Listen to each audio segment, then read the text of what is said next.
नमस्कार दोस्तों। बहुत दिन से यूट्यूब पर कुछ वीडियो लोड नहीं कर रहा था। उसका कारण ये था कि जो मैं लोड करूं, जो मैं बताऊं, उस पर रिसर्च करूं। आज एक विषय पर मैं रिसर्च करके लाया हूं, खोज के लाया हूं कि हम सवालों से भागते हैं।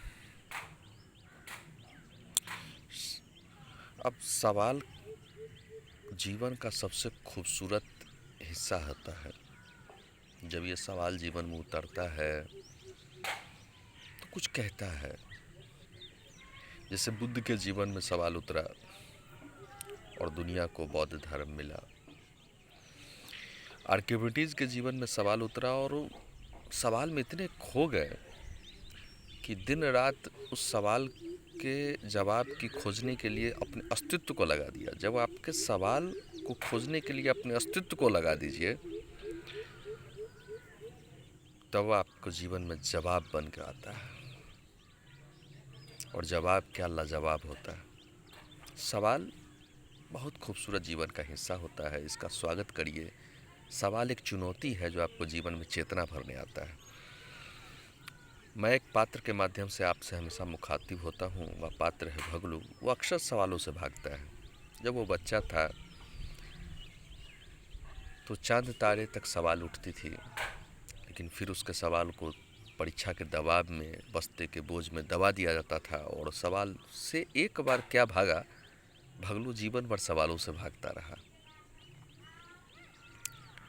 अब मैं सुनाता हूँ आगे का कि ये भगलू है सिरबान, सवालों से भागता है। सवालों से भागता है और भागने की नई नई तरकीब को जानता है कि सवाल से भागा कैसे जाए। भगलू भीड़ में खो जाता है, भेड़ जाल से चलता है और भेड़ जाल की अपनी एक सोच है कि सवाल से भागा कैसे जाए, सवाल को बवाल में कैसे फंसाया जाए। लेकिन मैं हृदय की बीना बजाता हूँ, भगलू तुझे बताता हूँ कि आओ, सवाल का स्वागत ऐसे करो जैसे सबरी ने राम का किया। सवाल तेरे जीवन में आएंगे, चुनौती आएंगे और चेतना का दीप जलाएंगे। इन पत्थरों की भरी महफिल में वह दशरथ माझी प्रहार पर प्रहार कर रहा है और निकलती चिंगारी से, हर चिंगारी से कहानी बना रहा है। वह कबीर की लुकाटी सुलगा रहा है। सवाल को भागो नहीं, सवाल पे ठहरो, जानो, जागो, चुनौती से चेतना का दीप जलाओ।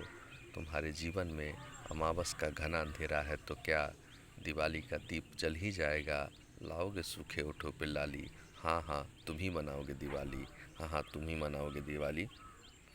तो सवाल जीवन बवाल में न फंसे। सवाल आपके जीवन का सबसे खूबसूरत हिस्सा है। इसको सुलगाए रखिए और सवाल